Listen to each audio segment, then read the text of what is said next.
कि क्या हुआ, बुद्ध 40-42 वर्षों तक सतत बोलते रहे और सारा एशिया बुद्ध से प्रभावित हुआ। सारा एशिया आंदोलित हो उठा, सिर्फ भारत को छोड़कर। तो या तो कसूर बुद्ध का हो या कसूर भारत का हो। बुद्ध का तो कसूर हो नहीं सकता।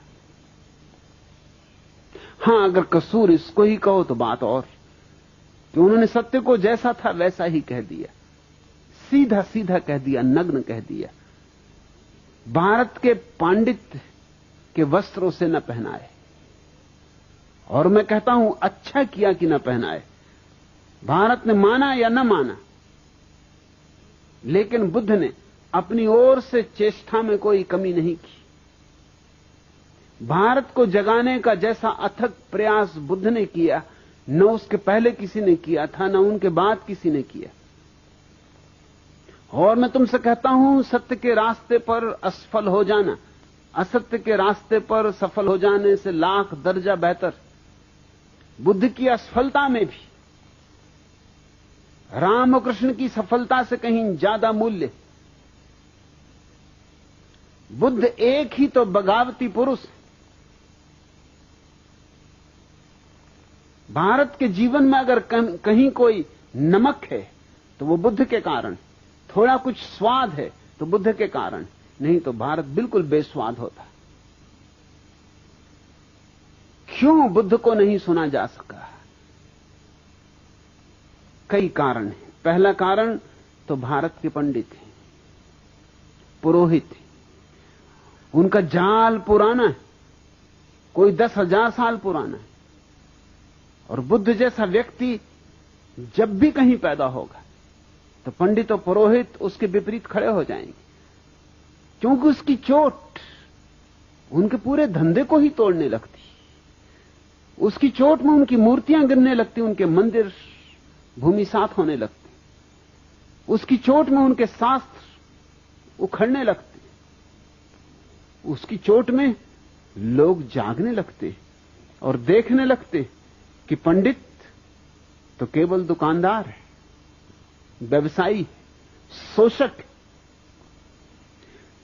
उसकी मौजूदगी में साफ दिखाई पड़ने लगता है कि पंडित तो केवल बासी बातें दोहरा रहा है, तोते की तरह दोहरा रहा है। क्योंकि बुद्ध की मौजूदगी में तुलना हो सकती। पंडित बुद्ध जैसे व्यक्ति को क्षमा नहीं कर सकते, असंभव है। उनके न्यस्त स्वार्थ इसके विपरीत है। और दुनिया में पंडितों और पुरोहितों का इतना बड़ा जाल और इतना लंबा जाल और कहीं नहीं। ये भारत का दुर्भाग्य है कि यहां सारा जाल इतना प्राचीन हो चुका है कि उसे तोड़ना मुश्किल होता है। वो हमारे रग रेशे में समा गया है। कोई वेद के खिलाफ कुछ कहे, बस न तुमने वेद देखा है, न तुमने वेद पढ़ा है, न वेद से तुम्हें कुछ लेना देना, लेकिन कोई वेद के खिलाफ कुछ कहे, बस झगड़ा खड़ा हुआ। तुम सुनने को राजी नहीं। भारत में आज भी लोग कहे चले जाते हैं कि वेद ईश्वरीय है, ईश्वर ने रचा है।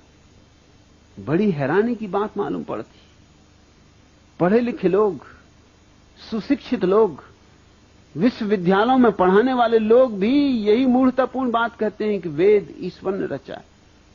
और जरा वेद को कहीं से भी तो उलट कर देख लो तो तुम्हें साफ हो जाएगा कि ये बातें ईश्वर ने कैसी रची होंगी। हर वेद की ऋचाओं का जो अध्याय है उसके पहले ही ऋषि का नाम दिया हुआ है कि किस ऋषि के ये सूत्र हैं। और उन सूत्रों से जाहिर होता है कि वो मनुष्यों के रचे हुए। कोई ब्राह्मण कह रहा है कि इस साल हे इंद्र देवता मेरे खेत में अच्छी तरह वर्षा करना, मैं खूब दान दक्षिणा दूंगा, यज्ञ करूंगा, तुम्हें खूब सोमरस पिलाऊंगा।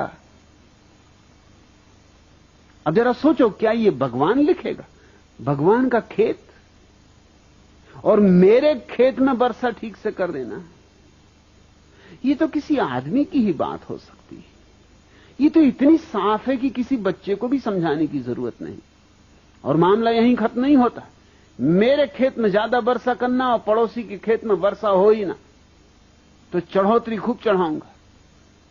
ये तो और भी बात बिगड़ गई। ये तो मानवीय भी ना रही, अमानवीय हो गई। और मेरी गऊओं के थन में दूध बढ़ जाए और पड़ोसी की गऊओं के थन का दूध बिल्कुल सूख ही जाए, ये ईश्वर कहेगा? ईश्वर का कौन पड़ोसी? सब गऊएं उसकी, सबे भूमि गोपाल की, सारी भूमि उसकी। कौन सी मेरी और कौन सी तेरी? वहां भी मेरा तेरा चल रहा है। तो बुद्ध ने यही कहा कि वेद कोई ईश्वरी शास्त्र नहीं है, कोई शास्त्र ईश्वरी नहीं, सब शास्त्र आदमियों ने रचे। और आदमियों में कई तरह के आदमी, कुछ तो आरिफों ने रचे हैं जिन्होंने जाना शायद वहां कुछ सत्य की दूर की ध्वनि सुनाई भी पड़ जाए, मगर ये गऊओं के थनों में दूध बढ़ जाए इसकी प्रार्थना करने वाले लोग आरिफ नहीं हो सकते। ये मेरे खेत में ज्यादा वर्षा हो जाए और पड़ोसी के खेत में ज्यादा वर्षा ना हो, ये आरिफ नहीं हो सकते। बुल्ले शाह ऐसी प्रार्थना नहीं कर सकता, कबीर ऐसी प्रार्थना नहीं कर सकते, बुद्ध ऐसी प्रार्थना नहीं कर सकते। बुद्ध ने तो अपने शिष्यों को कहा कि तुम जब ध्यान करो और ध्यान में जब तुम आनंदित हो उठो, तो ध्यान की पूर्णाहुति हमेशा इस बात से करना कि मेरे ध्यान से जो भी आनंद मुझे मिला है समस्त प्राणियों में बढ़ जाए, समस्त प्राणियों में बेशर्त बढ़ जाए, मेरा ही न रह जाए।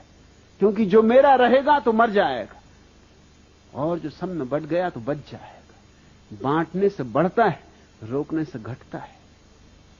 एक आदमी ने बुद्ध से जाके कहा था कि आप कहते हैं तो करूंगा,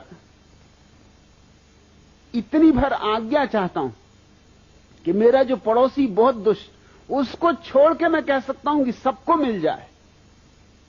मुझे जो आनंद मिल रहा है ध्यान से, पड़ोसी को छोड़ के सारे जगत को मिल जाए, पशुओं को, पक्षियों को, पौधों को, पहाड़ों को, जिसको कहो, मगर ये मुझसे ना हो सकेगा कि इस दुष्ट को मिल जाए, इसको भर छोड़ने की आज्ञा दे दें। बुद्ध ने कहा उसके छोड़ने में ही सब गड़बड़ हो जाएगी, क्योंकि मैं वही मन तो बदलना चाहता हूं जो दोस्ती और दुश्मनी की भाषा में सोचता है, जो अपने और पराये की भाषा में सोचता है, जो मैं और तू के भेद में सोचता है। उस पड़ोसी को तो पहले मिले फिर और सबको मिले, ऐसा तू ध्यान करना। ध्यान जब आए और आनंद जगे तो कहना पहले मेरे पड़ोसी को मिल जाए और फिर सबको। पड़ोसी को पहले मिलनी चाहिए, पड़ोसी है, तेरे से आनंद की धारा बहेगी तो पहले तो उसी को छुएगी, फिर औरों को छुएगी, फिर दूर चांद तारों को छुएगी। और तू कहता पड़ोसी को ही ना मिले, तो फिर धारा बहेगी ही कैसे? यहीं अड़चन आ जाएगी, यहीं पत्थर पड़ जाएगा। वेद ने जो कुछ कहा है वो आदमी की कामनाएं हैं, आदमी की वासनाएं। बुद्ध ने कहा कि वेद मनुष्य कृत है, और वो भी बहुत साधारण मनुष्यों द्वारा निर्मित है, जिनकी कोई महत्वपूर्ण बातें भी नहीं। कहीं कभार भूल चूक से कोई वेद में सूत्र मिल जाता है जो प्रशंसा के योग्य है, 1%, इससे ज्यादा नहीं। 99% तो कूड़ा कचरा है। इस बात को सुनते ही पंडित नाराज हो गए, और पंडितों का पूरा जो आयोजन था सारे जगत को ग्रसित किए हुए, उसने बुद्ध के खिलाफ जिहाद छेड़ दी। इसलिए बुद्ध को सुना नहीं जा सका, शायद मुझे भी नहीं सुना जा सकेगा। कोशिश करूंगा, कोशिश कर रहा हूं, मगर मुझे इसकी बहुत फिक्र भी नहीं, और बुद्ध को भी इसकी बहुत फिक्र थी, ऐसा मत मानना। जो सुन सकते हैं वो सुन लेंगे, जिनके काम का है उन्हें मिल जाएगा, जिनके पास थोड़ी बुद्धिमत्ता है वे पी लेंगे। और बुद्धुओं के लिए क्या किया जा सकता है? फिर वो भारतीय हो या गैर भारतीय हो, बुद्धू तो बुद्धू। और इस देश में बुद्धुओं की लंबी परंपरा है, लंबी श्रृंखला है। भारत जैसे मरना ही भूल गया है, और चूंकि मरना भूल गया इसलिए लाशें रह गई। मरना भूल गया इसलिए पुनरुज्जीवित होना भी भूल गया। बूढ़ों को मरना चाहिए ताकि बच्चे जी सकें। इस देश में बूढ़े जिंदा हैं, इसलिए बच्चे तो पैदा ही नहीं हो पाते, या होते हैं तो बूढ़े ही पैदा होते। फिर भारत कहने को आस्तिक है, लेकिन वस्तुतः आस्तिक नहीं, नास्तिक है। क्योंकि तुम्हारा सारा धर्म नकार पर खड़ा है।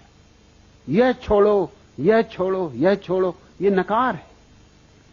संसार असत्य है, माया है, छोड़ो।